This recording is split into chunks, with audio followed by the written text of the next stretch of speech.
1분기 우리 경제는 1.3% 성장했습니다. 지난해 분기마다 이어진 0%대 성장에서 벗어난 겁니다. 규모로 보면 2021년 4분기 1.4% 이후 최고치입니다. 깜짝 성장률을 이끈 건 상승세를 이어간 수출과 예상 밖으로 선전한 내수입니다. 수출은 IT 품목을 중심으로 0.9% 늘며 전체 성장률을 0.6%포인트 끌어올렸습니다.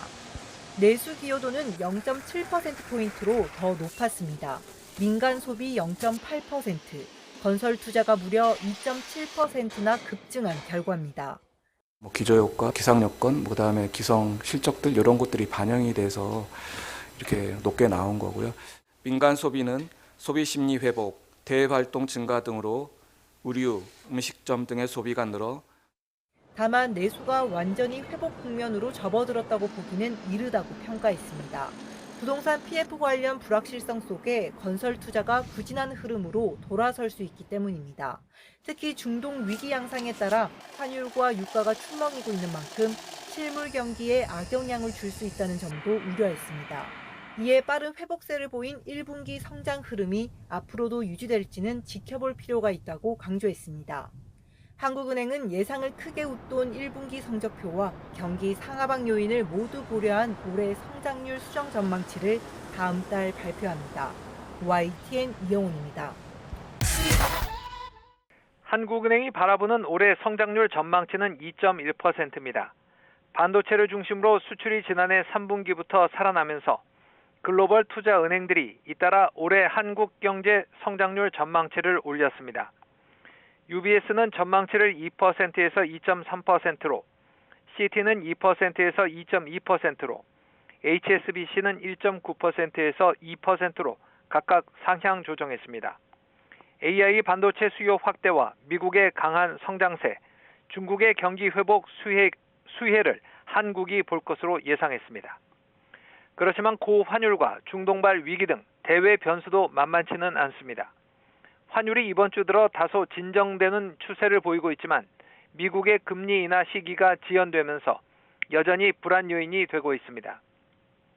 국제유가 상승도 석유와 석유화학 제품 가격에 영향을 미쳐 서민들 연료비와 기업들의 원가 상승 부담 요인으로 작용하고 있습니다.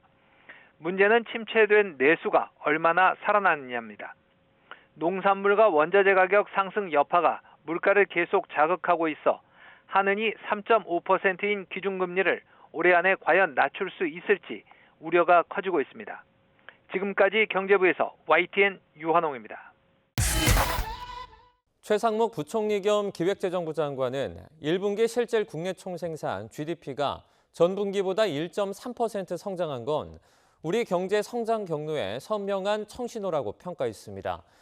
최상목 부총리는 오늘 정부 서울청사에서 열린 대외경제장관회의에서 1분기 성장률은 일시적인 요인도 작용했지만 민간이 전체 성장률에 온전히 기여한 데다 내수가 반등하며 수출과 내수가 균형 잡힌 회복세를 보였다며 교과서적인 성장 경로로의 복귀라고 평가했습니다.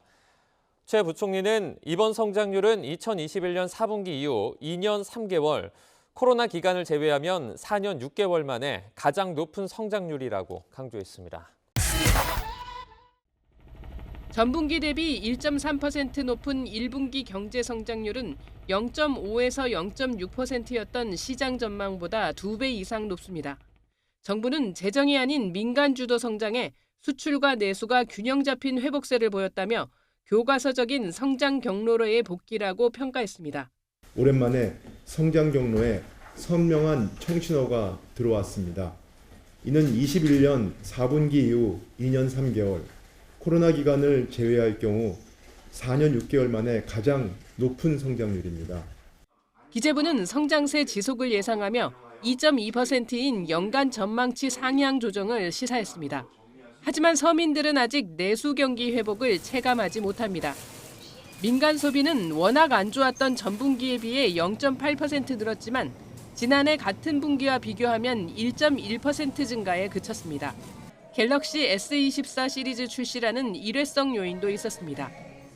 건설 투자 역시 전분기 대비 2.7% 증가했지만 날씨 개선과 대단지 아파트 마무리 공사가 있었고 지난해 같은 분기와 비교하면 0.6% 감소였습니다.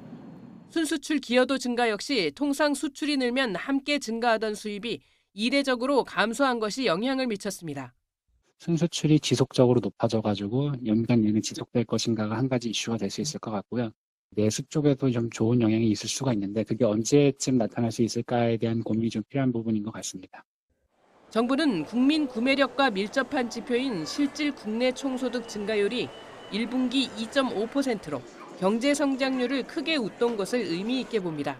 이제 소비 회복의 어떤 초입이다. 이렇게 저희들이 보고 있기 때문에 점점 나아질 거고요. 그래서 지표와 체감 경기 간의 괴리도 이 시간이 지나면서 좀 좁혀지고 조금 더 국민들께서 나아진 걸 느낄 수 있도록 그렇게 될 것으로 기대를 하고 정부도 적극적으로 노력을 하겠습니다. 고물가와 고금리, 고환율이 서민들을 압박하고 있는 가운데 수출 호조의 온기가 얼마나 빨리 광범위하게 내수에 퍼지는가가 체감 경기 회복의 관건입니다. YTN 이승은입니다.